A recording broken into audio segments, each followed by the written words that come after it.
I want you to succeed at things that you never thought were possible, and I want you to fail at things that you never thought were possible. But I just want you to take that failure and move forward.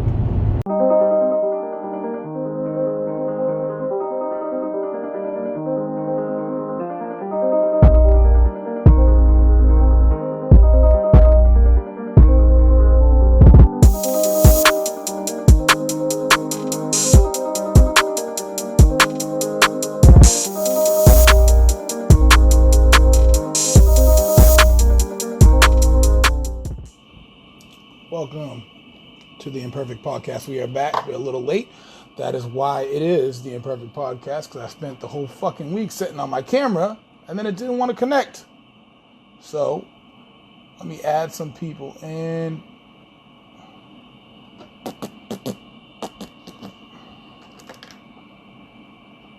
What we got here?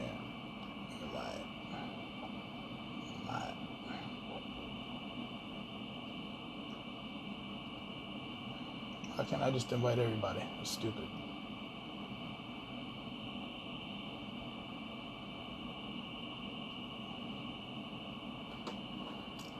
Bum, bum, bum, bum, bum, bum, bum, bum, bum, bum, bum, bum.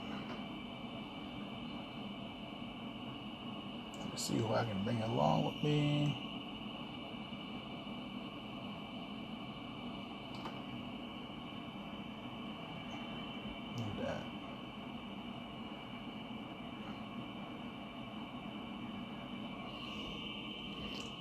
Waiting for my first guest, and just to give you a little bit of insight, this week has basically been me kind of polling people on what they think about police shootings, how they're going on, what we should do about them, what people would do in certain situations.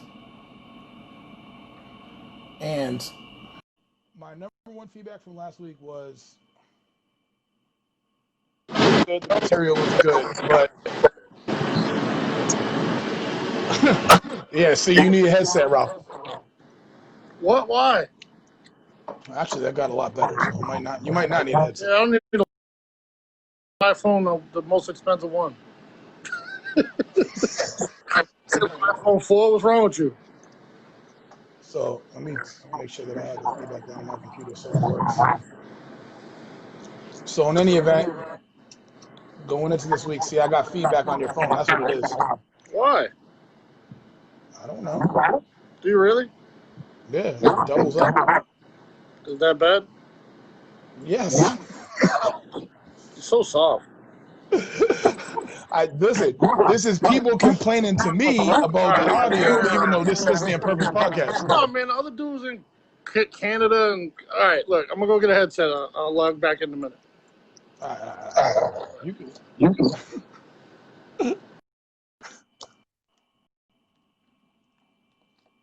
So in any event, what it is exactly what you just saw. Everybody said, "Oh, I love the material," but see, I'm it now because I didn't get to use my computer. I love the material, but you got to fix the audio. And I'm like, I don't give a fuck about the audio. All I give a fuck about is the fact that the message is right. You hear what I'm saying. It is what it is. Unfortunately, the way that this shit works on Facebook Live is that I have to use a phone to bring somebody in. I was trying to sync in a Zoom, but then my computer and my fucking phone my camera didn't agree, so that fucked everything up. But as far as today, we're going to bring in my business partner, Ralph, who is the other half of FTL for the Love. If you know, that's our uniform company. We've been doing it for about 9 years now. He's actually a former gang cop, so he has a lot of experience when it comes to that type of thing. And then we're also going to bring in a good friend of mine, Peter, who's an active police officer. We're going to talk about some specific shootings that have been happening in the community with minorities, without minorities, and different than what other people have done as far as shoots like this. We are going to talk about what the cops should be doing better to interact with minorities, as opposed to what minorities should be doing better when they end up dealing with cops. And then talk about some shoots where the cops weren't wrong at all. So we'll go forward. I'm just waiting for Rob because he's the experienced one.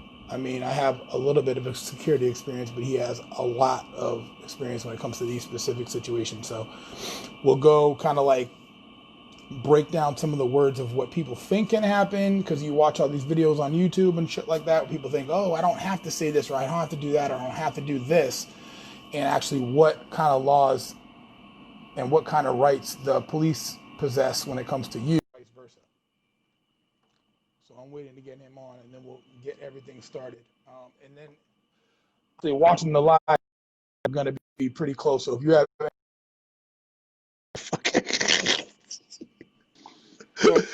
you there? Yeah, that's perfect now. Can you hear me? So, I mean, Yeah. I got into a little bit, but basically, if you want to talk about your background, kind of what you did, what you do, it's very good because, you know what I'm saying, you got a good mesh between what Massachusetts policing looks like and what Florida policing looks like. All right. So the the extensive career in law enforcement, security, training, everything related. The the difference between Mass and Florida, the only two states I've ever lived in, is it's really more high speed up north. It's just everything is faster up north. You have more densely populated cities. Down here, I think the most densely populated city is Jacksonville. I No, don't it's think it's Jacksonville by Miami. I think it's far. Jacksonville. Um, yeah, and it's that they still don't have projects like we have projects. They have like their housing projects are what we consider like nice living. They have like their own space, grass, trees. Like Bromley Heath ain't got any of that shit. Or like if Orchard Park or anywhere, Franklin Hill, any project in Boston's a real project. Cathedral, name it, right? And where I grew up in Grove Hall, we didn't really have projects, but the whole thing's a project. It's bad, right? So especially back when I grew up in the 80s and 90s. So now, with the way people are moving into the city and gentrification, those areas are all high rent district now. Like you can buy on Castlegate Row where I grew up, I think you can buy a condo now for like 600,000, which is crazy. Those were low income housing when I was a kid. Down here, it's more like you have Jordan Park and places that everybody down here says are bad, and I drive through them like I would have died to My live mom in used there to when I was say a kid. all This the is time about beautiful, California and you how know. California, their products is like, you have a fucking 3-bedroom house. And they just angry in their 3-bedroom Word, house. like in two bathrooms. Like, yeah, and I get it because when you dig into it a little deep, when you peel off the layers, it is still a tenement. It is still poorly taken care of. The landscaping's not the same. Like it's just not the same as you would have in an affluent area of town.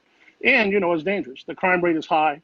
Wherever you have poverty, it's crime rate's high. I was listening to the podcast with I listen to a lot of the Joe Rogan podcasts. So I listened to Killer Mike when we spoke about this earlier, and Killer Mike was saying for every hood, for every project, he could show you a densely populated trailer home park that Unquestionably. has the same crime rate. And he's right. Poverty is universal, right? The difference is cultural. You have different, like when you talk about the projects, everybody automatically, well, not everybody, but most people say, oh, black people. No, it's Hispanics. You have a little bit. It's minorities, really. It's nothing, and you do have white people in projects. You sometimes The grimy thing as is hell we too. never. Like a couple of the worst people I've ever dealt with have been Caucasian, and it's like crime is universal. It's not bad people come in all shades and all orientations. The real dividing factor is good versus evil. It always is. And sometimes it's not necessarily evil just because it's a crime. Sometimes it's out of necessity. And people say, well, they don't need to.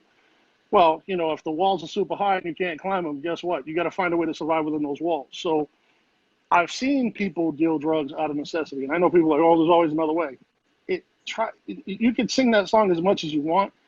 You can only see as far as you can see. So if you can't see yourself out of your situation, you're going to do what you can to survive. So a lot of people that get caught up in the game, especially back in the day. Now I don't know. Y'all got like weed delivery services and stuff. But back in the day, it was difficult. Like you saw kids, part of drug operations, and everyone's like, oh, no one's buying drugs from a 12-year-old kid. No, but that 12-year-old kid could be a lookout. He could be the one holding the pistol. He could be the one holding the work. Like there's a lot of factors where youth are involved in those types of operations. I also grew up in a culture of no snitching in Boston. to this day, it's ingrained in my soul. I grew up there. So try being on the other side and not it's difficult. Like you walk the lines because, you know, it's good to get people to understand loyalty, but it's bad to have them used to cover up stuff that needs to be exposed. So that culture has to die. It's they need to know the difference between being loyal and being you know, aiding and abetting, because when you're being loyal to someone who's doesn't care about you, number one, you're expendable to them. They make you feel like they care about you, but you're part of an operation. So it's a pretty despicable tactic to prey on someone's loyalties, and that's what you're seeing happen a lot with kids and why they get transformed into, you know, real hardcore thugs and gangsters when they grow up. Because if you're holding a pistol at 11 for a drug dealer or for whoever, because you'll get juvie time or no time, and he'll get a year or two, there's a diabolical intent there. It's not just like he, you know, the mentality is, he'd be all right. He's just going for a couple of months, juvie, be all right. No, it's not all right. You're putting him in the system, right? And it's also, I can't, you know, I don't have the statistics in front of me, and I don't want to use statistics because it's just a real personal chat, but the rate of a kid going into the juvenile system and then becoming an adult offender, I mean, it's like, I can even to cut you off there, and where George W. Bush put in a protocol at the time that he was in office, where if you get a felony, you cannot get federal loans when you go to college. And that's a big one that people don't understand. So if you want to go to college, you want to apply for that FAFSA, that's not even available to you anymore if you get a felony as a minor. Another thing that I want to touch on that you said is that when people say there's white crime and there's black crime, when you look at it on TV, everybody wants to go, oh, did you see The Town? That was crazy. That was amazing. Everything's amazing. Did you see The Italians? Did you see The Sopranos? That was amazing. That is held on a different plateau than what is, you know, hood thug drug dealing or hood thug crime. They show it in a show in a different way. I gotta disagree there because they glorify crime regardless. Like, New Jack City, everybody wanted to be Nino Brown. White kids, black kids, whatever. Nino Brown was the man, right? And that, yes, of course, Nino Brown. Come on, man. He was an icon for that era. Like, people, when they thought of players, like Nicky Barnes to this day is an idolized gangster up there with mafia gangsters. Like, Nicky Barnes is like, yo, Nicky Barnes though, and you know, cultures will find a hero in whoever. So if your hero is Frank Lucas, if your hero is Nicky Barnes, and it is what it is. They're criminals doing the same. Like, people still glorify it from both sides. So the only time I'll say I'll disagree with, there are certain cultural crimes. Like, there aren't a lot of black serial killers, right? So, I mean, John Muhammad, maybe. Yeah, that's a difficult one because, you know, you look at the reason. One of the things that we should touch upon, and again, for anybody watching this that gets offended, I don't give a fuck. I hate to be like that, but this is the truth, and it needs to be said. And if you have offense with it, this is the Imperfect podcast. I don't give a fuck. That's what we do. We make mistakes. If you got the answer, you better come correct. You know me, I'm pretty imperfect. So what I'll tell you is the black community does very poorly with a few things. One of them is mental illness, right? I can tell you that most of the time, if you're dealing with someone that's going crazy and can't be controlled, it's underlying mental illness that's never been diagnosed. It's something that they didn't get all the care and all the therapy they needed to fix that. They just grew up with it and they got told to get over it. He's touched. He's special, right? They never got him help. For real, so, they would just have that motherfucker sitting in the kitchen doing a barbecue. You'd be like, who is that? They'll go, that's Crazy Benny. He touched a couple kids. Right. That's Uncle James. No, that's Uncle James. He's good. Right, yeah, right. That's just real. And we need, you know, it needs to be addressed significantly because the medicine is there and the help is there. And even if you're anti-medication, the therapy is there. And that's what they really don't get, is the ability to talk to people outside of their background and realize that, no, this is not okay. Another thing is, black kids are made to believe sometimes that they can't achieve. And that's systemic for sure. But for a long time, there was a decent-sized lack of black role models in anything but sports or music, right? So now, you know, how many black billionaires in the country? Two? Three? Yeah, it's never been. I mean, I don't know who's a billionaire anymore. I know Kanye just got called a billionaire. It used to be one. It used to be Robert Johnson, right? Oprah made it, right? She barely made it, and then Jordan kicked it over last year. But people look at $1 billion like it's easily attainable. It's really not. You have to have connection to get $1 billion. It takes longevity more than anything, and you could get $1 billion real quick and lose it the next day. You could go from $1 billion to 600,000 in a day. But your true, blue chip billionaires are all old white guys, right? So to crack that wall down, to get in that circle, it for a minority is crazy. Unless you live in another country, like Hugo down in Mexico, big billionaire, and then obviously India, Africa's got way more billionaires than the United States because of the deals with China, right, and the resources. But if you look at a young black kid in the hood saying, a kid says someday I want to be the president. Okay, we have Barack Obama. I want to be a billionaire. So basically, I was talking to somebody last year, and I said the same thing that I always say. I said when Obama, no, it was not last year. It was like when Obama was in office. So I said when Obama was in office, they basically said he ran a campaign with Jay-Z and said Jay-Z did it, and I said, there's a rocket scientist that's worth $500 million. And somebody commented on my Facebook and said, yeah, but you think these dumb motherfuckers out there can become rocket scientists? And I said, it's as simple as this. Do you think that they can become Jay-Z? What Jay-Z is a multi-million-dollar artist that turned nothing into a millions. So I said, if you try to become Jay-Z and you try to become a rocket scientist and you fail at both, what better position do you think you'll be in? I mean, you failing on becoming a rocket scientist, you probably at least have a master's degree. You fail at becoming Jay-Z, you just selling crack somewhere. Right. And there are black rocket scientists. There always have been. Matter of fact, what was the movie with Most Definite? Where he played God damn it, it's killing me. But he was a assistant to one of the physicians that was doing research, and he was the end up coming up with, that movie. That was the first recognized black, top scientist. Something the Lord made is one of them. Shit, 100 and something years ago.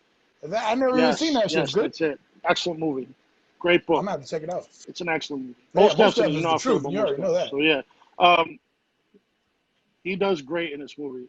I can't think of what's the name of the movie. Hold on, I gotta look up his goddamn name and everything. Oh, you got the computer right there. What is this? Future? Shit got an 8.2 on IMDb. That's not bad. This movie gotta be good, bro. I'm not bullshitting. They did. It wasn't. It got a great cast beyond Most Deaf. It's a great film. Everybody. Vivian Thomas. Something Lord made. Yes. Dr. Vivian Thomas. So how did I miss this movie? This shit to say you fucking can't Alan be a Rickman and goddamn Gabrielle Union in it. I told you the cast is bananas. Yeah, you're busy watching Transformers and shit. You're like 16. So, say Ninja Turtles, whatever you're watching. So, you got to understand that that's been there. It's just never been a thing. Like nobody cares about that, but Jay-Z people care about because that's part of the culture. So, new culture, new urban culture that we created. So if you know how I feel, about Jay-Z. To me, he's the epitome of what's possible. The dude started out selling crack. Now, people can debate that all they want. What I know is he had crack in his hand and he sold it to another man for money. Whether he was, slinging like that on the corner, like top hustler, whatever, I don't know. I don't care either. It doesn't matter. It's irrelevant. What's relevant is the fact that he needed to make money selling crack at one point in his life. He held guns. He had murder charges. Like he had real charges. So at one point he was running the streets. He had enough talent to get out of that and get into music. And when he got into music, he had the forethought enough and guidance from someone, because you don't usually do it on your own, but someone urged him in the direction of entrepreneurship. I know he saw it and he wanted to do it, but he had to reach out and get the connection. Now, when he went into entrepreneurship, he was one of the first as far as owning his own shit, own his own label, own his own, controlling his own destiny. He was one of the first, right? He is a great role model in the sense of you don't have to stay on the street. You don't have to keep doing dumb shit. Make enough money, get yourself out. Buy a record studio, buy a record label, whatever you're going to do with the drug money. It doesn't matter. Make it into good money. Obviously, dealing drugs is terrible. But if that's what you did, and we all sin, if that's your sin, maybe part of your forgiveness is doing something better later on in life, like starting a giant, conglomerate like he has and reaching out and doing things like his work with the NFL, which also gets criticized. But you beg for a seat at the table for so fucking long. You cry about it for so fucking long. You finally get one, then you hate the guy that gets it. It's so stupid to me. Stop standing in the way of your own progress. You need to understand that Obama was the first black president, and tearing him down because of your own feelings and what you think and what you've read on the internet is bullshit. He's had a ton of great accomplishments. For people to try to destroy Obama, and it's more black people than white people from what I talk to, and it's terrible because if you got to understand, first of all, there's no one coming in to that job and changing shit right away. It's impossible. You see how it works. You see even with support you can't do it. So when you got half the people against you, hold on one second. The two-party system. What did you just say? There's nobody doing what? What was the headline of his bumper sticker campaign? The word fucking change. Right, but he did make some change. That's what I'm saying. You're not changing the things people want changed. Though, like I heard the wildest request, like Obama's going to do this. No, you can't do that. You got to get through the House and Congress. So what he did change was he brought in universal health care. People shit on that, but there's a lot of poor people that never had health care in their life that now get to go to the dentist and do all this other shit that they didn't get to do on welfare. And if you think that was no big deal, if anyone thinks that's no big deal, they need to look into it and ask the people who actually use it. Right? If you don't use it, fine. You might not appreciate it, but the people who need it and use it, well, the thing is, it's a lot still different there for us a reason. Because obviously we came from Massachusetts, where Mitt Romney put in healthcare for all, so it was literally like nothing for us. Of course. So right. I agree with what you're saying. Right. The extreme black people that went like fucking Obama's gonna buy me a house is comparable to the extreme Trump people that think this motherfucker is gonna stop a Mexican from this motherfucker not getting up out of his house and doing anything. It's like, yo, they ain't taking your fucking job. You just ain't doing anything. And they work harder than you. Like, what? You're being out fucking worked, and you're complaining about being out fucking worked. Way harder. Way harder. As a matter of fact, foreigners to a man work way harder than Americans. I don't give a fuck what anybody says. No, it's fucking, it's like you said to me earlier. It's first world problems. I see it in my employees. Of course, we are too spoiled, and I say we because I'm a victim of this too. We are the people that want it all, don't do nearly enough to get it, and when we do get it, we lose it because we don't know how to hold on to it because we're too busy fucking self-consuming. And if you think that a guy that grew up on a farm getting milk out of a fucking goat every day to eat is not going to outwork you, you're stupid. Guys that played soccer with a ball made out of fucking sticks and tape are not going to outwork you. You are stupid. You had the best shit and didn't use it to your potential all the time. Our worst ghettos are not the same as some villages. So listen, let me cut you off there because we got to get on track. We'll go for fucking 5 hours until we do this. Go ahead. Did you say how many years of basically police and security experience you have? Fucking training and all that, probably. I mean, I'm still doing the training and security and shit. So probably like, I don't know, my whole adulthood. I haven't really worked in anything else. Motherfucker in years. Oh, I mean, I don't want to give away how old I am. So I know 17 and a half? Yeah, like, I don't know. Nah, it's like total. If you roll it all up together. What did you turn the lights off over there or some shit? Nah, it's just getting dark, man. It's Florida. Plus, we got that That's coronavirus. Sahara dust cloud. Everything's coronavirus.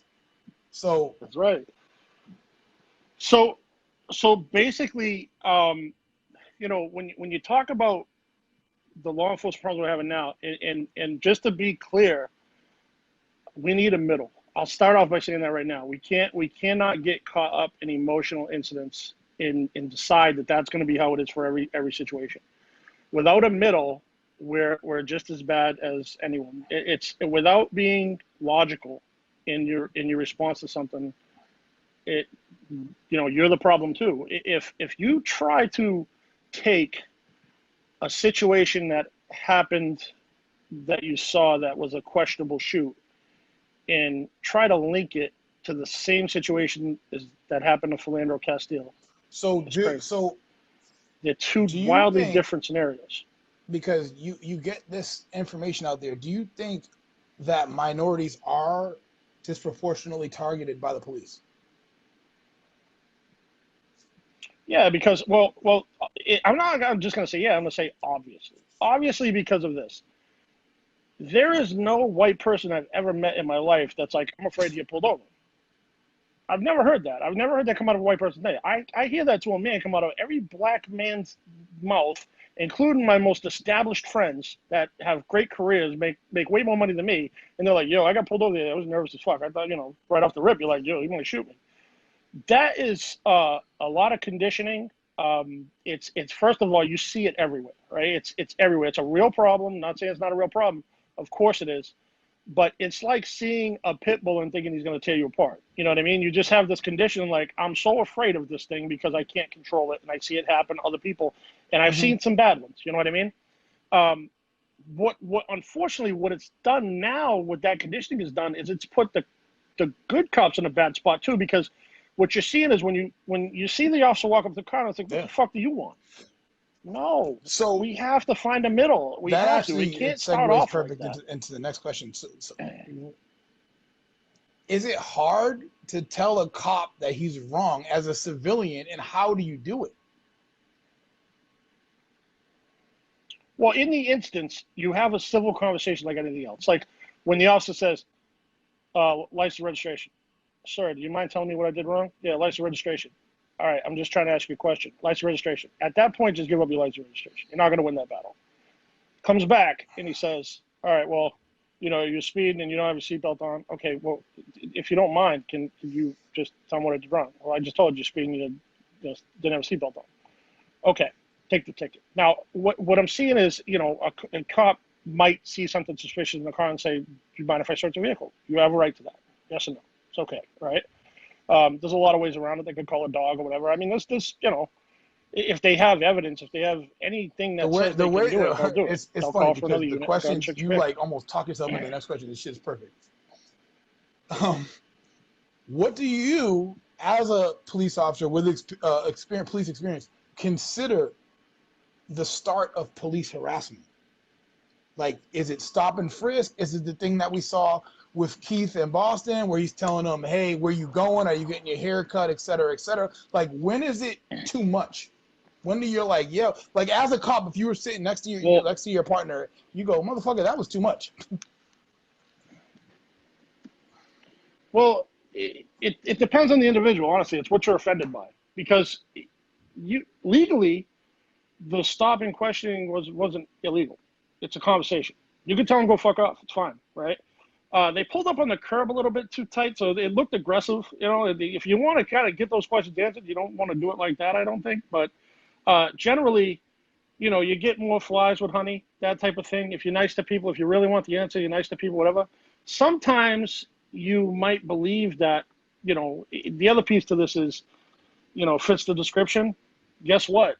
Everyone fits the fucking description. It's like, I'm from Boston. We all wore Adidas. We all wore Fat Gooses back in the day. We all wore, it was just, we all saw a guy wore with Adidas 3 days ago. It sounds like you, motherfucker. It works. So, they were the red ones.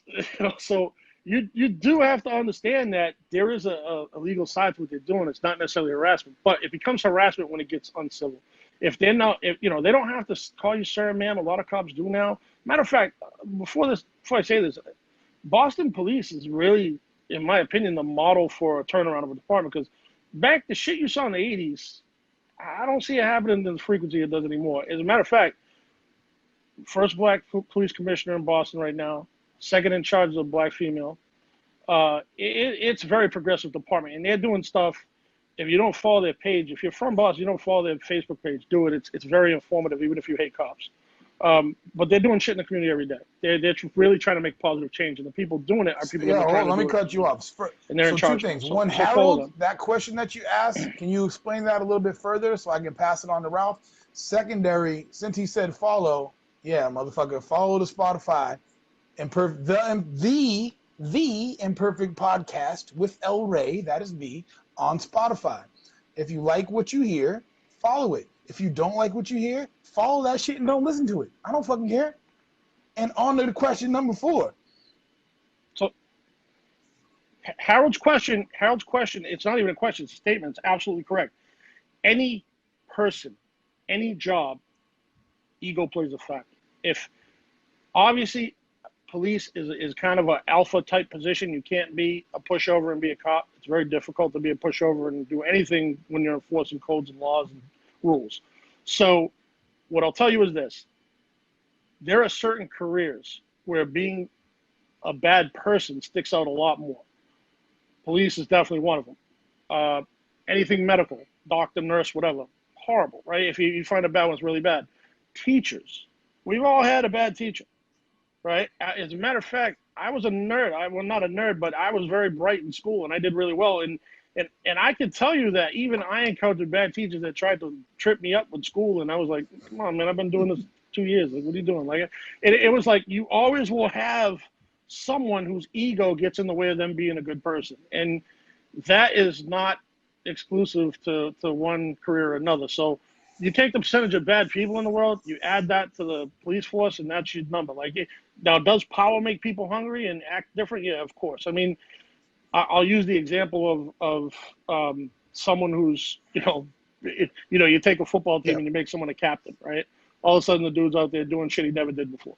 Like, yo, what you doing with your knee pads? Like, oh, what? Fuck out of here. You don't wear knee pads. Like, it's you always have someone that gets the behind the driver's wheel and starts acting different. What I'll tell you is this, though. If back in the day, when I was growing up, people didn't become cops for anything other than, I mean, they wanted to help. You have to have that underlying rule of trying to help people, but that was a really fucking good job. Like, in Boston, it was a good career for dudes that, weren't going to be a doctor or anything crazy and didn't want to work in a plant somewhere. Didn't work for Gillette or Coca-Cola. So became a cop or a firefighter. Or the tea. Correct. So a cop was probably one of the better blue-collar jobs you could have, with the retirement and everything.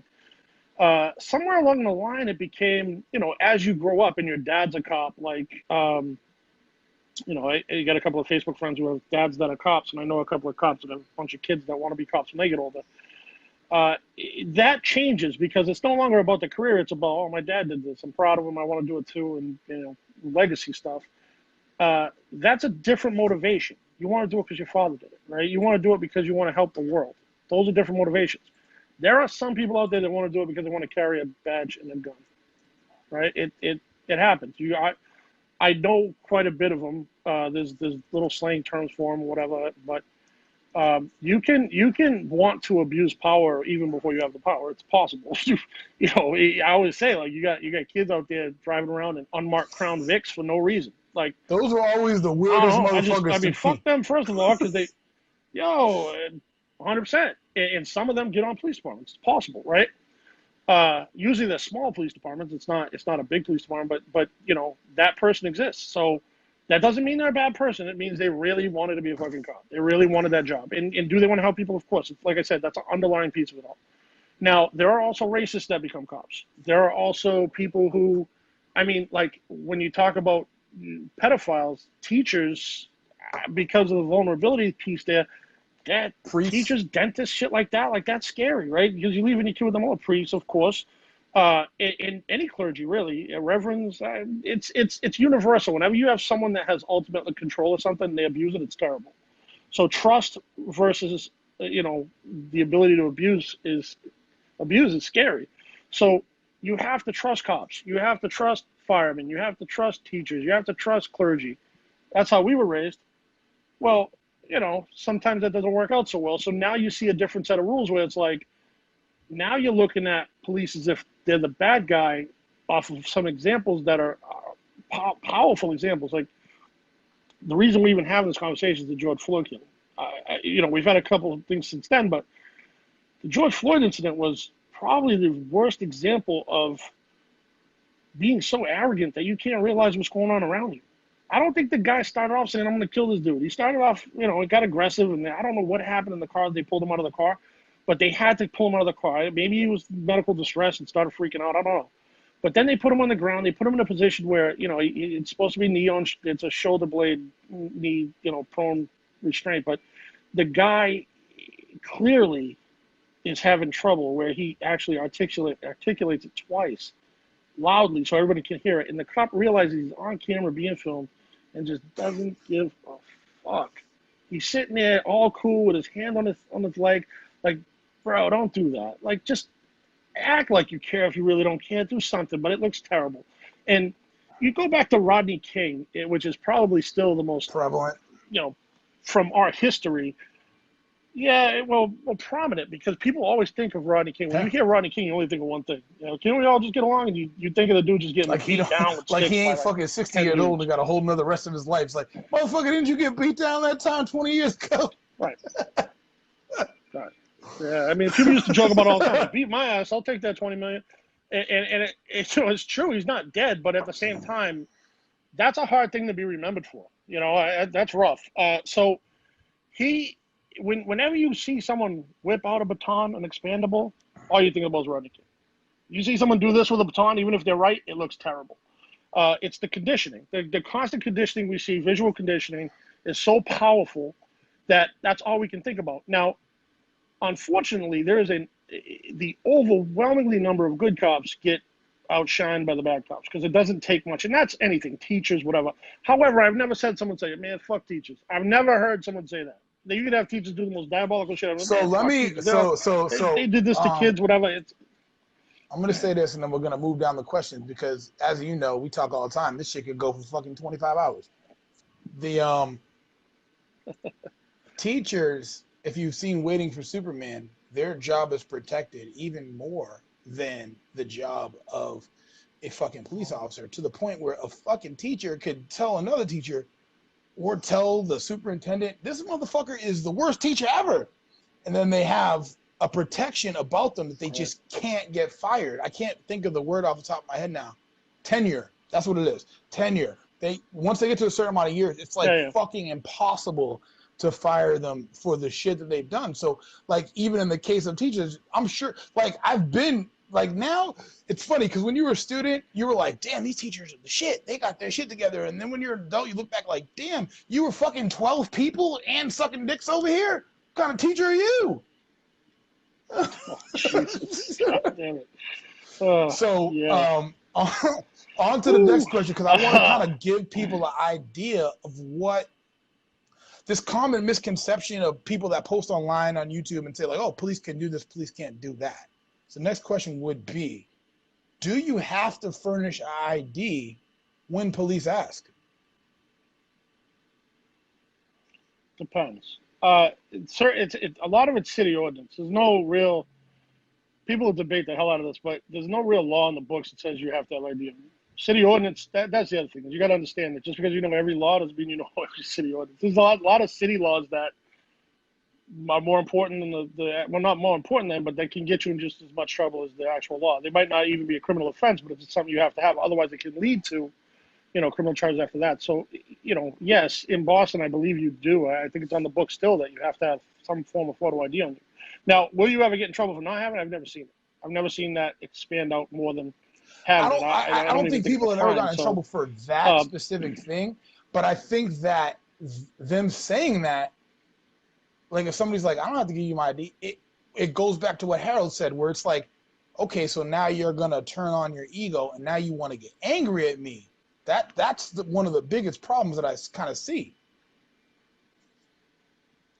So here's what I meant by we need to find a middle. Why are you not showing me your ID? Is it because you're trying to prove a point? I mean, the thing is, if you're a citizen and the cop, you're rude to the cop doesn't have a place to go complain about you. You can do whatever you want. Say whatever you want, whatever, and if it's arrestable, he can arrest you. But nine times out of 10, free speech, say whatever the fuck terrible shit you want to say. And cops just have to sit there and take it. They're human beings. So, just like freedom of speech, if you're walking through a grocery store and someone says, hey, can you get out of the way, nigger? You're probably going to punch him in the face, right? It's going to challenge you at a place where you can no longer control your emotional response, and you're going to punch him in the fucking face for calling you a nigger. Now, if you go ahead and talk about that cop, call him a cocksucker, talk about his wife, guess what? he might hit a point where he's like, fuck my career and shoot you or fucking beat you to death.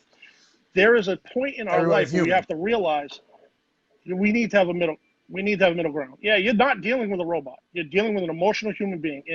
And the way you treat them should be reflective of the way they treat you. Now, if they start off being the aggressor, do you have to sit there and take it? No. You can.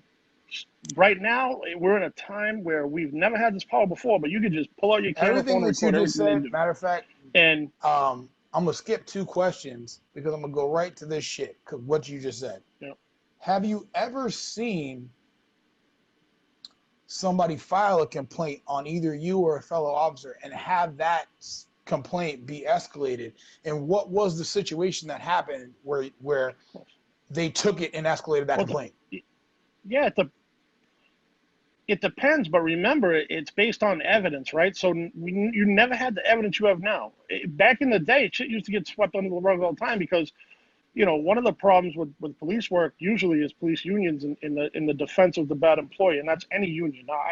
Now, I'm pro-union to the extent of where, they do great with benefits, and, it's basically a good way to consolidate a bunch of people and become more powerful. But at the end of the day, if you're protecting the bad guys, that's not okay in any industry. But what used to happen is it was just he said, she said, no witnesses, whatever. So, obviously you're going to take the side of the guy with a reputable career rather than the guy with, 3 criminal charges. So now with camera phones, everybody's a willing witness now. Matter of fact, when last time I saw a cop had someone pulled over, there was 6 citizens standing around just watching on a regular traffic stop. And I'm like, shit, really? You got time to do that? I don't have time to do that. Like, if they're beating a dude up, I'll get out and be like, yo, don't beat him like that. Like, what are you doing? And they're like, nah, he did this. I think because of the media, everybody if, just assumes that every single police stop now is just going to turn into a fucking beatdown. And the one thing that the fucking the head of the police union or whatever said that I was like, all right, that makes sense. And then after that, I was like, all right, everything else is bullshit.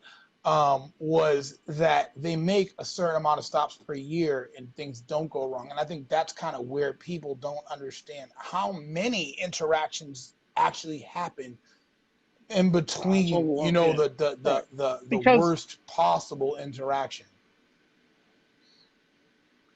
Right. Well, I'll give you an example of how crazy that is. You look at a quarterback like Russell Wilson. He's made a million great plays. Everybody, you say, oh, remember that interception he threw against the Patriots? I remember it. She was great.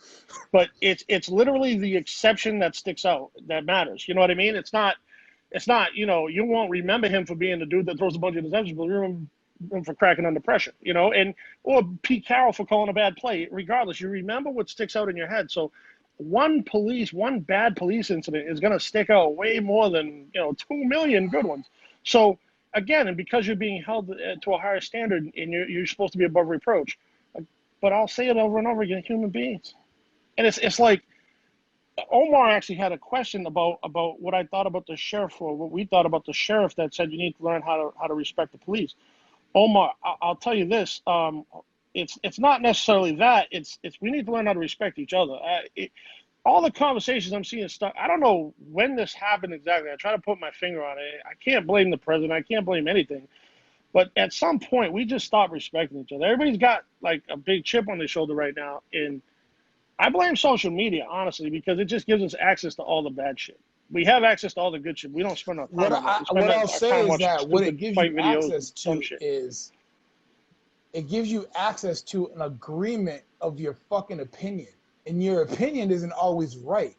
Yeah, this is the Imperfect podcast. You said you're imperfect. I say I'm fucking imperfect. So why the fuck are you giving way to a fucking 300 other people that share the same opinion as you? It comes down to a situation where it's like, whether it's church or a Trump rally or a concert, you could all be in the same place. There could be 15,000 people in the same place, and they could tell you to fucking sing Dicks. Hey, I'm singing Dicks 3 times in a row. And you feel stupid if you're singing Dicks by yourself. But if you're singing Dicks with 15,000 other people, you don't seem so stupid now. You feel uplifted because you're not by yourself. You feel like, hey, me and these other 15,000 motherfuckers, we're singing Dicks. So now you going on social media into the Dick group, and you fucking feel right until all your friends, I'm going to delete these motherfuckers. They ain't singing Dicks. Now you got fucking a bunch of people that agree with you. And that is the worst fucking possible thing you can do, because not everybody's right all the fucking time. You gotta literally take the stance of somebody else. I could understand if you have a conversation with other people and it's like, hey, this motherfucker, I tried to talk to him 7 times. It just, he don't want to budge at all. But there's a middle ground in everything, whether it's police, whether it's fucking interactions with your friends, whether it's your relationship. Everything comes down to what you're willing to give up and what you're not willing to give up. And right now, it's exactly like what you said. Nobody's willing to give a fucking inch, and that's the problem. Yeah, we need a middle. And you know, I was trying to think when you said singing dicks. I'm like, it might be. I don't even know. It could be Tiger King. We forgot all about that motherfucker once Corona came out. Gospel. Forget it. So you're 100% right. The problem is, like I always say, if I ever wake up and find all my friends agree with me, I'm gonna get new friends. I know I'm wrong. I'm wrong all the fucking time. And one thing I'll say is, in my growth at this old age I'm at, I can realize I'm wrong and be like, all right, yeah, I was wrong. Shit, you're right. You know, it takes nothing. It takes nothing to do that. As a matter of fact, it makes you feel better. For all those hard-headed as fuck and never wrong, realize we're all wrong. So if you find yourself being right most of the time, you're probably wrong a few of those times. And you know, convicted in your opinion is one thing, but to ignore the truth is something else. Like today, and I fucking hate social media, but I'm addicted to it. So today, someone posted, I can't help it, whatever. I suck, right? So someone posted a picture of a rope tied in a knot hanging off a garage at Talladega and said how Bubba Wallace was Juicy Smouye, whatever, piece of shit, whatever. all this, yeah, Jussie Smollett, right? All this shit, and then later on, it came out that it was an actual fucking news. There's no denying it looked like a fucking news. So the dude went on TV and was like, "It's a straight up news," and everybody's shitting on it because they saw this picture of the stupid fucking rope with the knot tied in it. 2 things. One, when they hung black people from trees in the South, I don't know, 85, 90 years ago, not that long ago, it wasn't with an actual fucking noose. It was a rope with a knot tied in it. No one down there took the time to make a noose. They just took a rope out of their whatever and tied the guy and hung him up on a tree. Secondly, and that happened. That's real history. So when talking about tearing down monuments and all that shit, don't forget there's tons of fucking black people that were hung by trees. Hey, motherfucker, that's next week. Stop. In that, well, I'm gonna jump on it. So one guy posted the shit, and then I went back to say, hey, did you see that it was actually a news? And he had deleted the shit without any fucking statement, any nothing, just deleted it like it never happened. Oh, never mind, fuck it, I'm just kidding, you know. You know, I really have a hard time with that because I again, in my ripe old age, I would be the person that would go, oh, look, guys, it's actually news. Shit, that really looks like news. I can't lie. Exactly. Fuck it. Like I would have been mad too. The self accountability piece is just not there, and it needs to be. Like it doesn't happen for everybody, but at some point in your life, you usually become more self accountable and start realizing some of the shit you do that are wrong and some of the things you're full of shit on. So at a point, you just have to, if you're gonna grow at all, you have to take that shit on head on. You gotta accept it. You gotta apologize for some shit. You gotta do better, all that stuff. But there's just a overall lack of self accountability, which comes to your point about the internet. When you're Googling to make yourself look right, you're doing it wrong. You should be Googling to see if you're wrong. And if you're wrong, you come back, you know what? I just found this article from a credible source. You got me. It's right. You're 100% right. Exactly, that's fucked up. And then have a what you just said. Don't just let it go. What I say to people every time I talk to them, and the statement goes, stop looking for your truth and start looking for the truth, because at the end of the day, when you're searching for your truth, you didn't learn shit. You just quantified what you thought, and it could be a fucking lie. And if you are searching for the truth, the actual truth, whether it be scientific or other, then you'll be able to learn more, grow more, and then be more self-accountable. As we are actually behind, we're going to move forward and actually talk about some specific shoots, because we kind of got off the line of police shit. So I guess the first one that we would talk about would be, I guess, Tamir Rice. Because I don't know if a lot of people that are watching are familiar with the Tamir Rice one, but it's the one where the cops get out, say the kid had a fake gun, and then shoot them. And what I've encountered, with more of the civil service demographic, whether it be police or firefighters or anything, is they'll automatically go. It's like a fucking stamped response. They must have issued a statement and sent everybody an email that said, "Show me which one of these is the real gun." And there's 4 of them, as if that justifies killing a fucking 12-year-old. I mean, I don't know how it is, but me if I was a police officer, sure, I might have been killed 4 times, but I might have been killed in good moral standing. So what do you think specifically about that shot? I've talked about that a million times with a bunch of cops. I'll bring up a specific name, Randy Morton, very close friend of mine who worked with me here, and he was a sergeant in St. Pete, and he was a sergeant for most of his career, and he worked every level of police you could possibly work in a city that he wasn't from. He grew up a farm boy, came and worked in the hood. God bless him. Really like an exceptional person. He said I would not have killed that boy. He could have shot me 4 times. I couldn't have done it. And because Tamir Rice, like when the whole Mike Brown thing happened, everybody showed this picture of Mike Brown. He was 15 or something. Mike Brown, when he got shot, looked like a grown-ass scary man, no doubt about it. But Tamir Rice looked like a kid. He was young. He was not a older guy. Like he was a small, skinny, like boyish kid. And I don't know what transpired. I wasn't there, so I can't speak on the level of aggression he had. But by what we saw, it didn't look that bad that he needed to be open fired on like that. It looked like you could have flanked him, tried to do something. Like it didn't look like there was any further aggressive movement. Like, I don't know.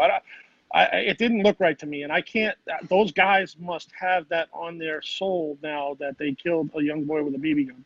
So yes, there are some people that, fear is powerful. You can never tell how you're going to respond to something in fear.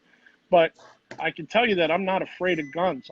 I don't care, I don't fear getting shot like that. The only thing in this world I'm afraid of is someone hurting my kids, my family, just other than that, fucking hurt to me. let everybody else know, I guess you have been in active shooter situations and shot people. So the real instance in which to understand that when you see a gun barrel at you, there's no amount of training that prepares you for seeing a gun. It flashed at you or pointed in your direction or even being shot at. You see it, and it's a response you have. So the idea that you're going to train someone out of that, it works to the extent of you can become, get repetitive movement and understand that this is how I may respond when this happens. But in the actual moment, it's going to be instinct. And the instinct is, the fight or flight instinct. You either get afraid and try to run away, or you get afraid and attack it. Cops are trained to attack it, and that repetitive training is what does it. Now, when people talk about training, cops aren't trained nearly as much as they need to be, and that's all to do with budget and time. You can't take, unfortunately, there's not enough. I know people say there's too many cops. There's really not enough cops, because if you had enough cops, you'd take half the squad out, put them in training, leave the other half squad on the street. So they exactly what you just said. Lot, I was talking to one of my friends the other day, and he said, "Well, special forces guys can shoot." And my answer to him was, special forces guys aren't on the fucking street every day in a different situation. They're working for 2 years and they're off for a year. So you get a year of training, and that's up to you. But exactly what you said, I just looked up the numbers. There's 800,000 cops in the United States. That's a lot of fucking cops. But yeah, one of the things I think we can do going forward with what you said is we're going to have to find some allotted time for extensive training for better personal interaction, and for better understanding of personal interaction. Whether it's, I know they do a psych evaluation, and is that psych evaluation pretty extensive? Like, I don't know. I never went through it. No, they pass an extensive psych. Well, let's put it this way: as extensive as any career where you're going to be making life or death decisions. It's significant. It's way more than a normal person ever goes through. So, when you're talking about judgment and all that judgment goes out the window in the instance. Yes, if you exhibited bad behavior, it's more to disqualify than it is to qualify. You're not going to be able to qualify anybody based on, like, oh, you have an exceptional judgment. It's not that. It's that you don't have bad judgment. It's a kind of a bottom line thing. And as long as you don't have bad judgment, they'll give you a shot. And then you have to, in the moment, you figure it out. There's a lot of people that get involved in something like that and quit, walk away, like it's not for me. But usually and this is soldiers too. I have a lot of military friends that I had one that's very honest with me, and he said, I got shot at, and I'm horrified. I didn't think I didn't think I was going to go home, and that's powerful to me. That's brave to be able to say that. And he said, he ended up staying in for a long time after that. He said it didn't make me, try to get out, but I didn't feel good. I was scared as hell. There's nothing wrong with that. That's real. That's how you handle the problem, because you can't get past it unless you identify it. So, being nervous, I'll tell you though, the other piece to this is, I've talked to friends that have been like, I'm afraid when I get pulled over by the cops. Well, Omar asked, like, when you're pulling people over, like, what's that look like? A lot of cops are afraid when they pull people over now, because there's, as much as you can look at YouTube for police shootings, with police shooting people, there's a ton of cops getting killed doing the right thing. State troopers, honestly, that they got it. They probably have it the worst as far as traffic stuff. And for that question, I wasn't going to give that question to you, Omar, because I'll give that question to Peter, who's actually an active state trooper, and he'll be able to answer that one and kind of answer the current climate of where we're at. So just to kind of finalize on that point, Tamir Rice, are you shooting them or no? No, me never. So you can shoot me. Just to move on to the final one, and then I'll end up bringing Peter on after. Actually, we'll go 2. So 2, we'll do Philando Castile quick. Tell me what the police did wrong. I'm scared. So fear is powerful. Fear can make you do something horrible. And that cop forgot that he said yes to go get your ID. He literally said it and didn't even fucking think about what was going to happen. When he reached, he saw him reaching for the pistol.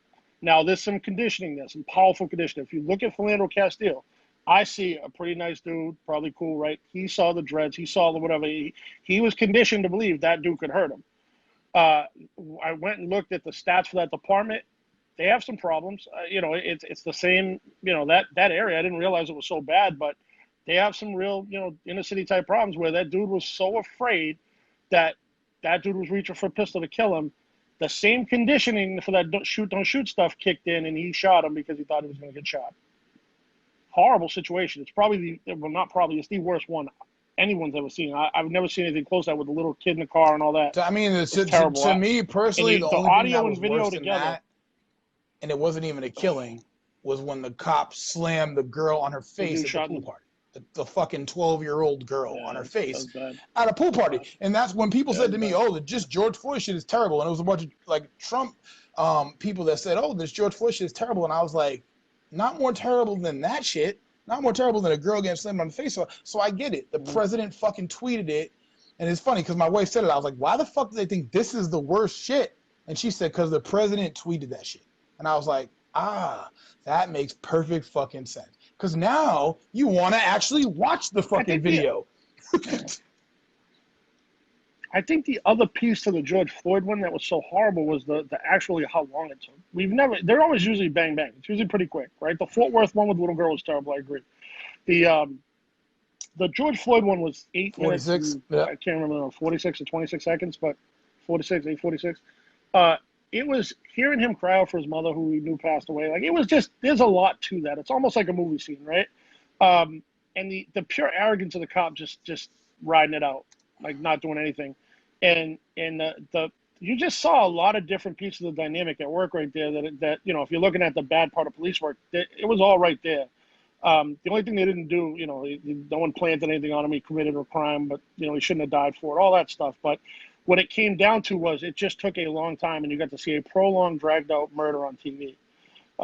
It's horrible. Now the Philando Castile one, Family Guy doing everything right, legal gun owner, which for 2A people, you should feel fucking bullshit and pissed at that.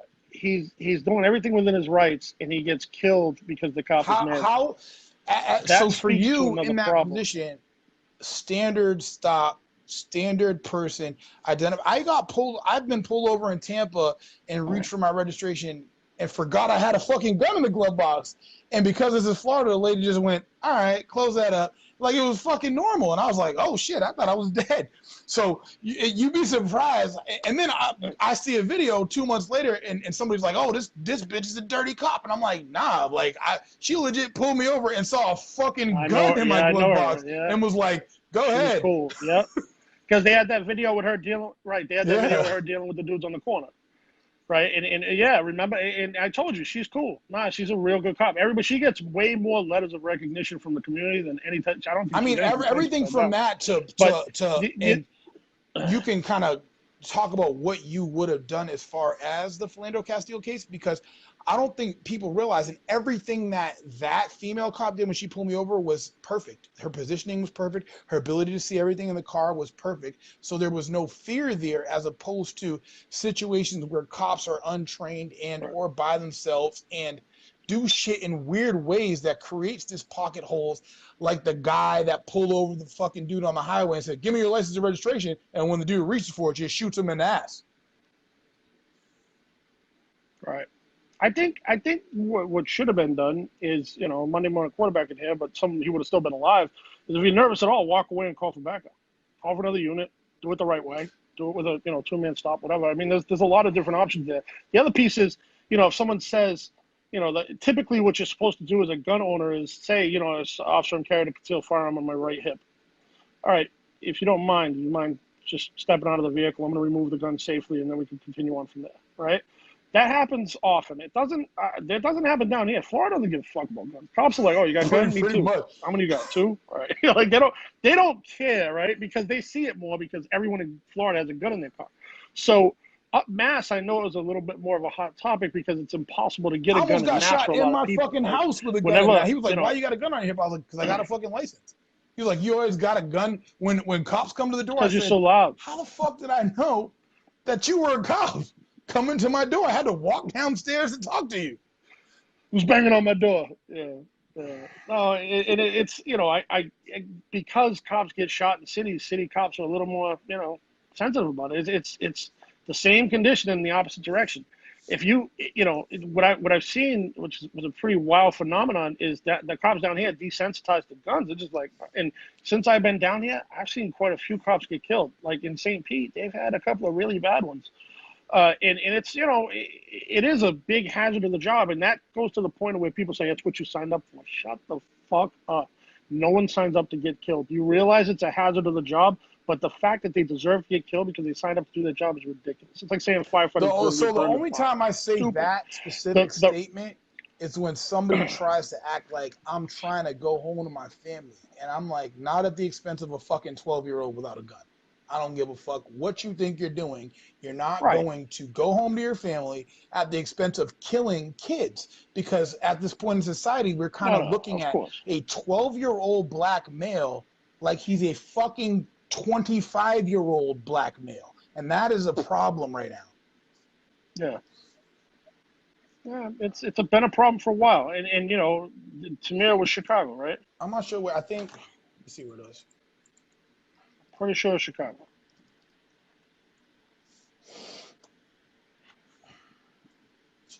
Cleveland. Okay, another city. So city departments where cops actually get shot, it's a little probably more of a problem. Obviously, the highway. I just told you, working on the highway, the stories that come out of that is, first of all, I couldn't do it because if I'm alone like that, unsupervised, I'll just fuck around. I'll be doing like 160 miles an hour. I'll be trying to do like power spins on the highway and shit. Exactly what you said is right? When people say to me, well, this is how hard it is to be a cop. My fucking answer to that every time is 2 things. I fucking know that. That's why I'm not a cop. And number 2, I would be the dirtiest fucking cop ever. I'd be taking money all over the fucking place. I don't care. Like, I would not care. I wouldn't kill fucking people randomly, but I would fucking damn sure take some random drug money all day, every day. I'm taking money. Yeah. And that's where, that goes back to overall morality. To ask someone to do something that's illogical but moral is funny. Like what you just said is, I'd say 9 people out of 10, if they knew no one was watching, would take the money. But you're trying to hire that 10th person. You're trying to hire the person that's above reproach. That's why the killings make no sense. Because if you're the guy that won't take the drug money, but you'll kill someone just because they, you're on an ego trip, that's fucked up. Like, that's just, I can't even, I got to put it back to good versus evil. It's just evil people and good people in the world. And in the middle, there's the rest of us. And, the truly good people, they stick out. The truly evil people can hide. Like, it's pretty easy for them to hide within the middle. And we need more middle for sure. We just need people that are reasonable enough to have conversations. And, the police that are working out there now, in this exact moment, this piece of the climate, I can't even fucking imagine. You see people walking off the job that, you what need you cops. just said is it goes to a perfect statement of saying, the age-old interview question of what are your strengths and what are your weaknesses, and depending on the position in your life, you don't know how to answer that question. And the younger mind, whether by age or anything, or embracing yourself and who that person is in the fucking mirror, says, I don't have any weaknesses. So the person that is that cop that doesn't have any weaknesses doesn't even fucking know what his weaknesses are until they present themselves. And they can present themselves in the middle of shooting a 12-year-old. Yeah, well, it's true. I mean, that's the human factor. If I laugh. I always joke about RoboCop. You hear me say it all the time. You motherfuckers get RoboCop. Watch. If there was a RoboCop, no, I said that to I said that to my boy the other day. I said, you're gonna shoot somebody in the fucking leg. You think you're fucking iRobot because nobody can process the likelihood in that period of time, which is perfect segue. So I'll ask this final question. Philando Castile, you shooting him or no? Oh, no way in the world. That's a fucking. Not only am I not shooting him, if I tell him to take his ID out, I'm gonna watch him while he's doing I know you got a gun, so I'm just gonna watch you the whole time. I'm not gonna lose focus on the fact that you already told me he has a gun. I'm like, all right, show me that. Yeah, okay, cool, you're good. I'd let him keep it, but you have, you have a lot of options. You can pull him out of the car, take the gun out, have the conversation. Then you can do a lot of things. The guy just got nervous, didn't follow through with what he was supposed to do, and he ended up doing something horrible that I'm sure has destroyed his life. Not as much as dying, but he's probably not the same. And the human factor, again, you're not RoboCop, and you will fuck up, and there will be people, some pilots crash planes. You can make a million different examples. The devious intent is the thing. The cops that just got caught talking shit about murdering black people, when the revolution hits, that's fucked up. That's devious intent. That's different. A cop that fucks up on the job and kills someone still deserves the penalty, just like if you accidentally killed someone as a civilian. But it's not the same thing. It's not someone who set out that day like, I might kill me a black person today. I might kill me a Mexican. It's not the same thing. So if I'll always say this, it just goes back to good versus evil in anything. You have, I have a difficult time with letting evil go in front of me as a civilian. If I see someone do something fucked up, probably gonna do something about it. I'm big. I can fight. I have a gun more than I don't have a gun. I will probably step in and be like, nah, you ain't doing that shit. Get the fuck out of it. Or if they want to bring it further, I'll do that, because I can't live with seeing someone get hurt innocent in front of my face and not doing anything about it. It's just not in my character. I think people get every one of my relatives is the same way. I've been bred to defend people, so I'm not gonna ever watch someone get hurt. The fact that evil exists, like we saw, is, I know you and I spoke about this personally, but saw this fucking animal push this old lady, and the old lady falls down with her groceries in New York, right? A white lady. And we looked up the guy, and he was a guy that if you or I saw him on the street, we'd be like, oh, look at this motherfucker. Like, he's scary. Like, his face indicated that he was fucked up. Like, not as, the look in his eyes, the fact that his face looked like it had been beaten for 32 years in a row. Like, this dude is a fucking hardened maniac. Should not be on the street with 100 criminal charges. But therein lies another problem. Criminal justice system is fucking ridiculous. There is, first of all, the term criminal justice is oxymoronic. There's no justice there. It's when you talk about policing without talking about prison reform, it's nuts, because the prison system is part of it all. When you're criminalizing people over dumb shit, and they have no choice but to turn to a life of crime after that, you're making the cop job harder. When you're putting them in a prison where they literally practice to be violent, It's not making the police job any easier. When you're taking them out of any chance of getting a real education, yes, there's some people get an education in prison, but it's not a lot. And I know people think, oh, you go to prison, you get a college degree. Okay, what are you going to do with that degree now with your fucking 18-year It's true. felony? Nothing, right? So it's really a system of you cannot cage people and expect them not to become animals. So if you really want to help police, start addressing shit like that. I'll help the public by helping the police, because that takes a lot of the shit out of the job in the sense that you're going to be dealing with more, civilized people. When you're dealing with like the extreme. So Boston, shit, I can't even think of the year, but guy walks up at an intersection in Roxbury and shoots a cop in the face. Cop's sitting there doing paperwork. Cop's a good guy. Never hurt anybody in his life. Excellent police officer. Been shot in the face just because he's a cop. We've seen it in movies a ton of times. It's happened in real life a ton of times. That guy was mad at the fucking police in general. He was mad at the structure. He was mad at the system, mad at everything. He took his anger out on that one particular cop that day. Cop has a cup of coffee in the morning, kisses his wife goodbye, goes to work, gets to work. His guy has a bad interaction with a guy at a traffic stop, ends up, getting nervous, shooting the guy because he's afraid of him because he looks like every black person that kills a cop. It's a cycle. It's a huge cycle, and we need to somehow break that cycle by addressing it in the most fundamental ways. Address things like the prison system and how it works in the criminal justice system in general. Address things like, you're a big decriminalization person. You mentioned to me that all drugs should be legal. I've told you my counterpoints. That's a much longer conversation than we have tonight. Don't open that shit and right then now. you told me, we talked about earlier 2 weeks ago. We'll be going for fucking until tomorrow. No, I'll just a quick piece, but you said that without cops, things would be, you alluded to the fact that things would be okay. And I said, well, you heard of meth mile? He said, yeah. I said, well, meth mile would be everywhere. Boston has a phenomenon. Meth mile is methadone mile. I know people think it's crystal meth, but it's actually methadone mile.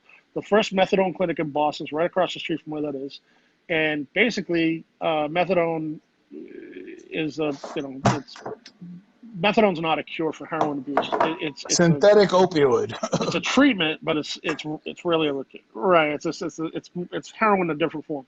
So when you get people who get dosed with drugs, they don't automatically kick the habit. They placate themselves, and then it starts to wear off, and they need more, so they go buy drugs again. So now you have people who are shooting dope and taking methadone at the same time.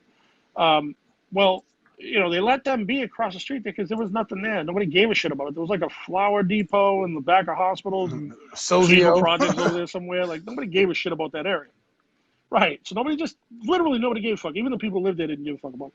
So when that happened, everything was fine. Somehow, because of gentrification, someone must have moved in that South End area over there and saw it and been like, this is terrible. And all of a sudden, people driving by, now people are going there, driving by, seeing it on the side of the road, saying it's terrible. They've been there for a long time. There have been decriminalized areas of Boston, not on paper. Every city, really. Yeah. It's like Amsterdam and The Wire, right? Where you let the shit go in order to keep it away from the shit that matters. All the tourism and stuff. You don't want that at Faneuil Hall.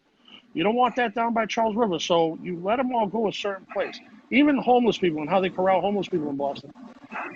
Certain times, like when the DNC happened, they were trying to corral them all and get them in, different places and, ship them down to Florida, whatever it took.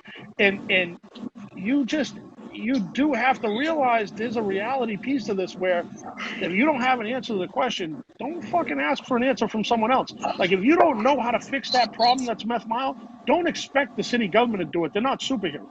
So their answer is exactly what you're seeing. That's a decriminalized zone where they're trying to keep people so they don't go invade your neighborhood. So without cops, police and shit like that, you literally have meth mile all over the place. You have an uncontrollable scenario where you're going to be walking out of the grocery store, your wife, your kids are going to be somewhere and getting accosted by people for money or whatever, because everyone's not the same. We do have good and bad people, and you have to realize the bad people do need policing. That's how it is. You need people to be able to call when you need help. That's how it is. Also, what a lot of people don't realize is cops just don't come to crimes. They're the first responder for a lot of medical stuff. Tons. Like, social services stuff. They do a ton of other shit besides lock people up. I know it doesn't seem that way, but they really do. They're there as an asset. I got that, And I but let me. understand how in some I'll save communities that it's become the for opposite. Peter. Let's move on, obviously, to the final shoot, and we Yep. discussed this all week. And kind of in my opinion, I feel that it's very, very unfair for the most recent shoot that I've seen so far, which is Rayshard Brooks.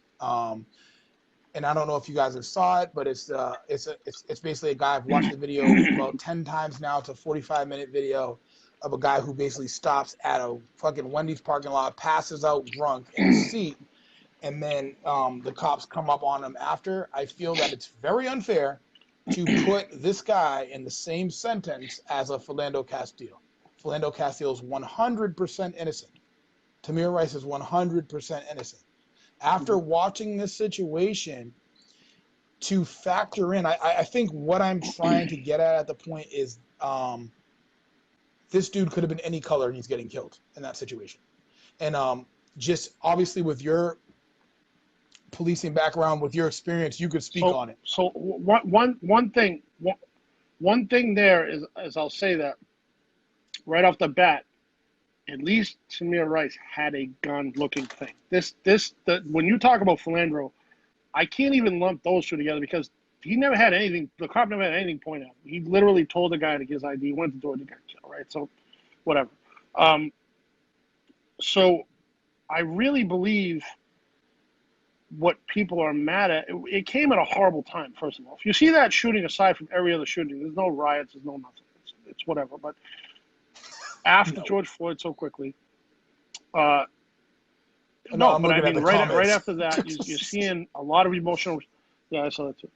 You're seeing a lot of emotional response to that. Basically, what happened was you said he was in a parking lot. He was in the fucking drive-thru. He was waiting to get a fucking hamburger, and he passed out drunk. Wendy's employees was like, "Yo, we got to get him out of the drive-thru. Call the police." I mean, they burned the Wendy's down for that, but it's it's collateral damage. But the cops come. If you watch the extended 40-plus minute video, they were super nice to him, gave him every piece of exactly what people want from the police. And the questions come in like, why didn't they let him go? Well, you got a 911 call. What are you going to say? Yeah, he was drunk driving. We just let him go. Right? So, no, that's not going to work. Not on a body cam either. The other piece to it was they gave him every out. They gave him a fucking field sobriety test, which he failed, and they gave him breathalyzer. He did that. All right, yo, hold on. No, stop everything. Stop what you're saying right now, because I don't think people understand that with the request for us saying, yes, we want every cop to have a body cam, now that cop is responsible for uploading his shit on a body cam and explaining why this dude just blew a fucking breathalyzer over the legal limit in a parking lot without going to fucking jail. Oh, by the way, it's a probation violation too, because the motherfucker's on probation. And to Justin's question or Justin's comment, I know 2 white people that the shit happened to personally. They were in their car sleeping like that. The cop came, woke him the fuck up, and gave him a fucking DUI. And you know what happened? He took the DUI, went to fucking jail, and then fought it and turned it into reckless endangerment, but with a fucking very, very good lawyer and a lot of money. There's literally lawyers that make business in Florida off DUIs that say that specifically. Call me after. But with this situation, I don't know. But continue. Right. So let's transition from the beginning into the middle. Once he's getting cuffed, without being frisked, he's being cuffed in order to frisk him. He then starts to fight, and by fight, he does really well. To the fact, like, people are, why couldn't they control that dude? Well, he could fight. He was a younger dude. He had scrap. He could fight. He stole on a dude, took his taser, whatever. Runs off. And no, Joey, they couldn't subdue him. Obviously, we saw it. And that's here nor there. I mean, whether they could or couldn't. If they could, he'd still be alive. But also, if he didn't fight the cops, he'd still be alive. There's a lot of ifs. And the fact is, it happened like it happened. He fought them. He took the taser. He ran away. Now, the training versus what people think are 2 different things. If the training and the escalation of use of force is, once they have a weapon and they use the weapon, because the theory is this: if he can tase the guy, get to his gun, then he has a gun, right? You don't let him escape with any of the weapons on the belt. Once he turned to shoot, if he ran off, he ran off. They wouldn't have shot. when you turn to shoot the taser at the guy, that's when he got shot. Now, it's an emotional thing. Again, people are going to lose all touch with fucking reality and try to defend whatever base they have. They're going to search every fucking internet story to make their point better. But the facts are the facts. If the cops could have subdued him, yes, he'd be alive. If he didn't fight the cops, yes, he'd be alive. If he didn't drink, pass out, and fucking drive to Wendy's, he'd be alive. There's a lot of ifs. We got to deal with what's in front of us. What's in front of us is the pure elements of the crime. Is he pulled and tried to aggressively use a weapon? Let me say, because I'm pretty sure that a lot of the people in the comments, they didn't watch the full video, and I've watched the full video 10 times, and I know you've watched the full video several times. So I'll kind of paraphrase it down to what you see over the video. Video's 45 minutes long. You have 43 and a half minutes of great fucking police work, great commenting, great, hey, I'm a give you a field sobriety test. I'm going to give you the breathalyzer. And as a matter of fact, the only reason I think the cop gave him a breathalyzer was to let him go. He's like, if you could prove that you don't blow this thing, whatever, you go home. Because the guy kept saying he was going to go home. Yeah, he had enough. The only thing that I think that it's could have alleviated the situation is if they just took him out of the car, cuffed him, and put him in the car until they figured out what was going on. So now you're going from your first 43 and a half minutes into the struggle fight on the ground to the actual shoot is 45 seconds of time. The decision that the cop has after he beats both their asses and gets up and runs is 3 seconds. Fucking 3. The dude knocks the first cop on the ground, gets up to run, and then the cop that shoots him doesn't go for his gun first, but goes for his fucking taser, shoots the taser at him, misses, the guy turns back around, shoots the taser with him. It's not like he shot the taser then fucking ran 50 feet down the street. No, as soon as he shot the taser, the cop drew his gun and shot him. And you have to understand it's when you're shooting 3 shots in an actual action shoot, it's like shooting 1. You don't even realize you shot 3 times.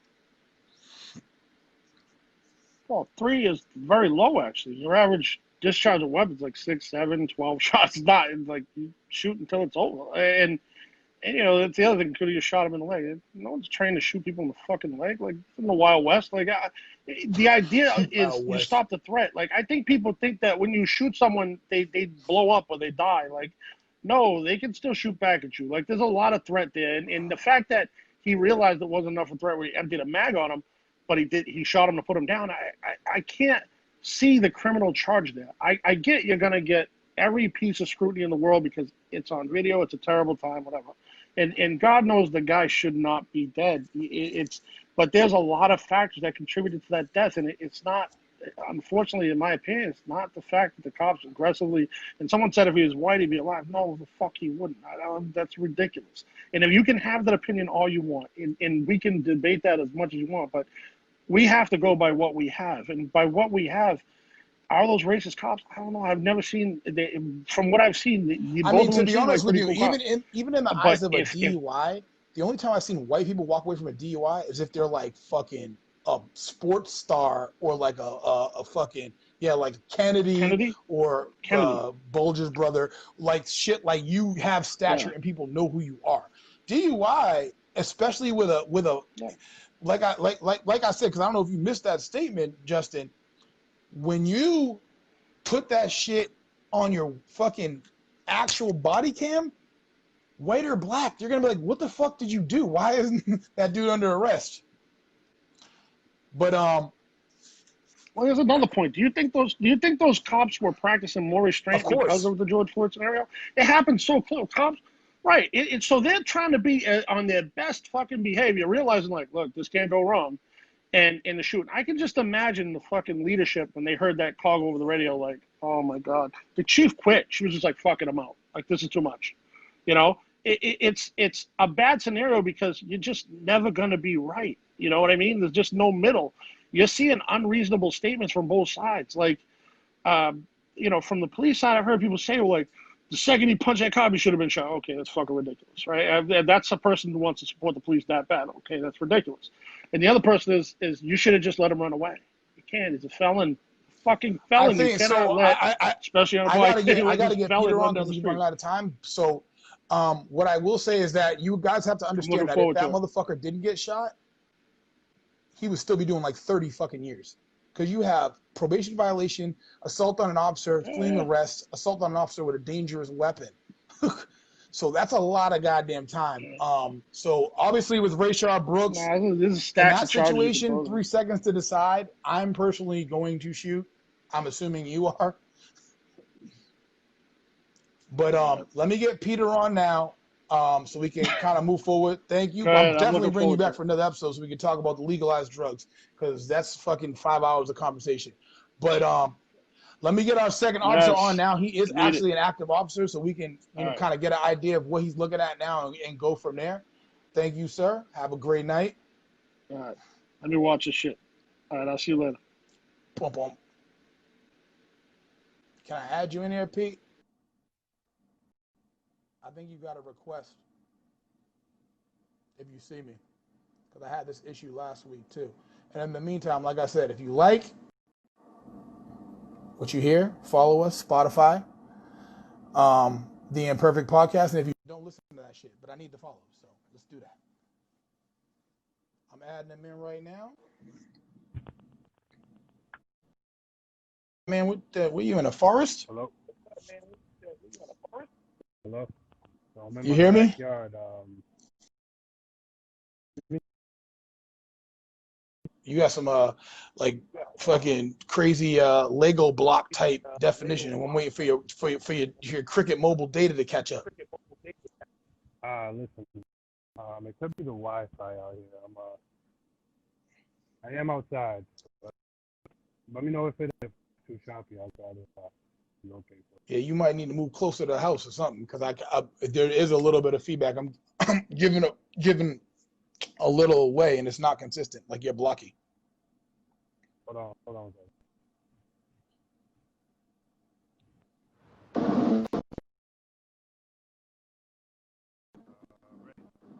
I think you got a request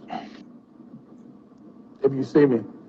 I had this issue last week too. And in the meantime, like I said, if you like follow us, Spotify, with the Imperfect Podcast. Yeah, you're like behind. You hear me? I had this issue last week. You hear me? And in the meantime, like I said, if you like behind, follow us, Spotify, with the Imperfect Podcast. Yeah, you're like behind. What? You hear me? I had this issue last week. You hear me? And the meantime, like behind, follow us, Spotify. I'm gonna bring you back. With the Imperfect Podcast. Yeah, Whoa. Try this again. The hell was that? Yeah, you see that right there? Can't get that. That's exclusive. What up? Am I good? I think so. You didn't even move. Do you hear me okay?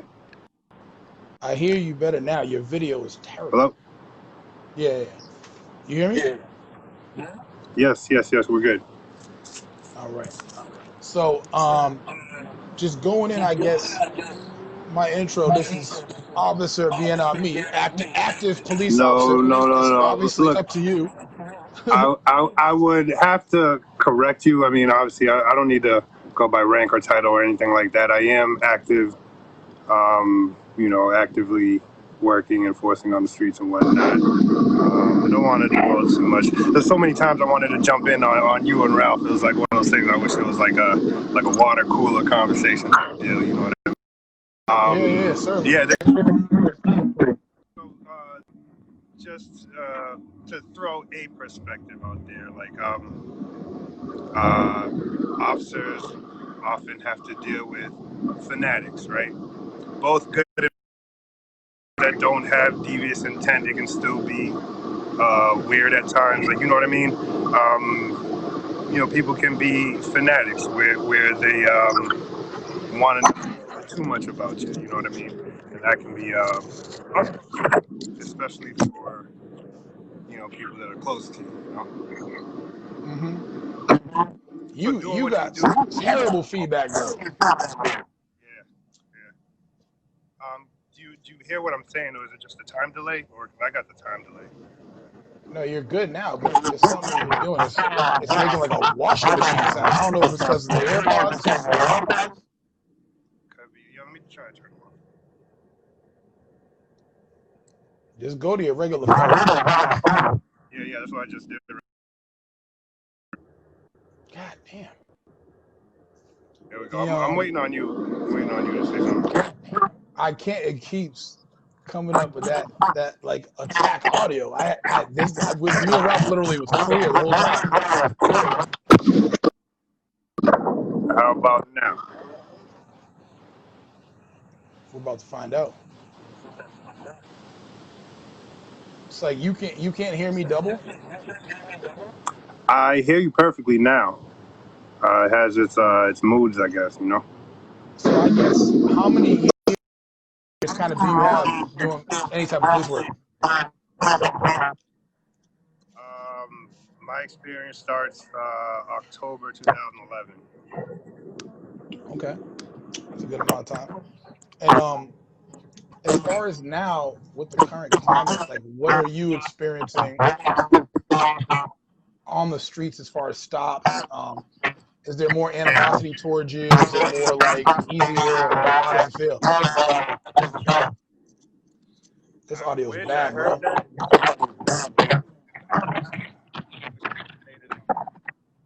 But I got nothing out of that. You're gonna have to say it again for me.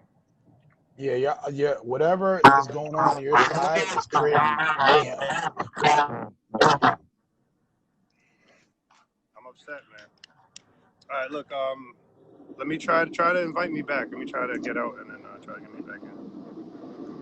Mm-hmm.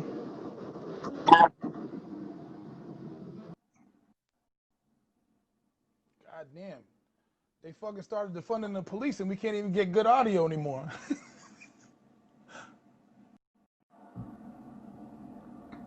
Yeah, I don't even see you as camera now, so I'm waiting for you to show back up. There you go.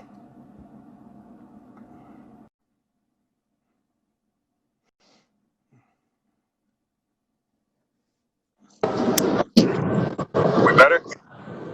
I don't think so, bro. Come on. You still in the same place. What you doing? Yeah. It's because See? the baby took over the living room, so I'm out here right now. Okay. This actually might be a little bit better out here. I only have low feedback. Okay. So what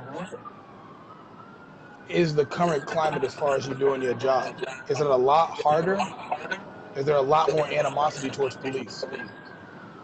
Well, I mean, yeah. Definitely more animosity. It's more dangerous only because there's a lot more liability. You know what I mean? Everybody thinks,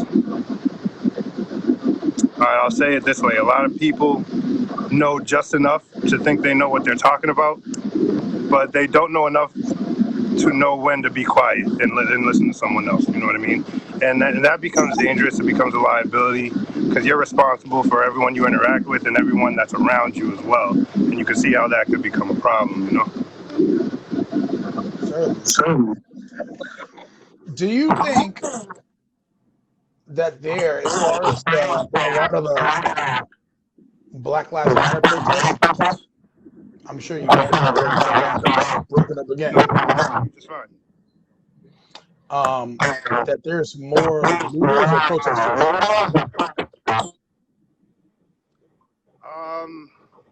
It depends on when you poke your head in. I was there the first day in Boston, and also to add some perspective to that, I was there in 2015, last time we did this, Baltimore riots.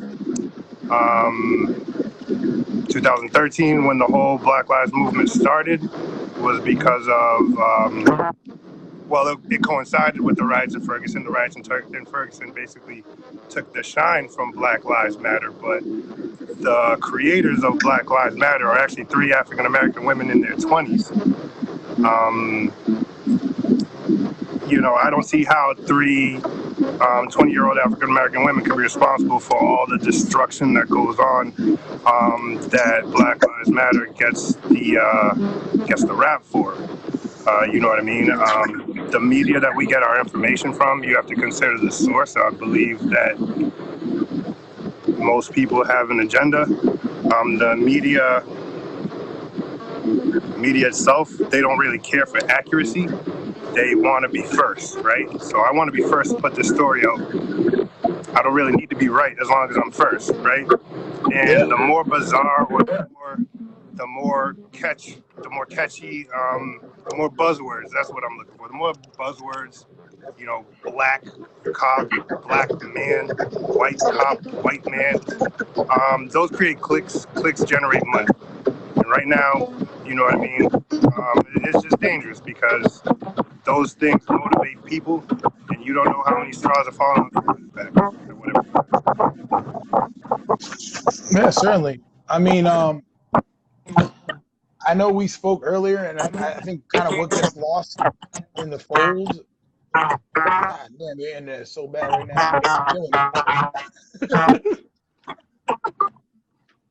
Wow, you're real Is bad. that yeah, it breaks up like crazy.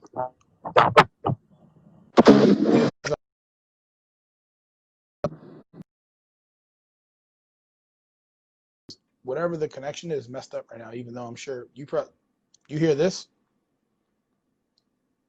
you froze out.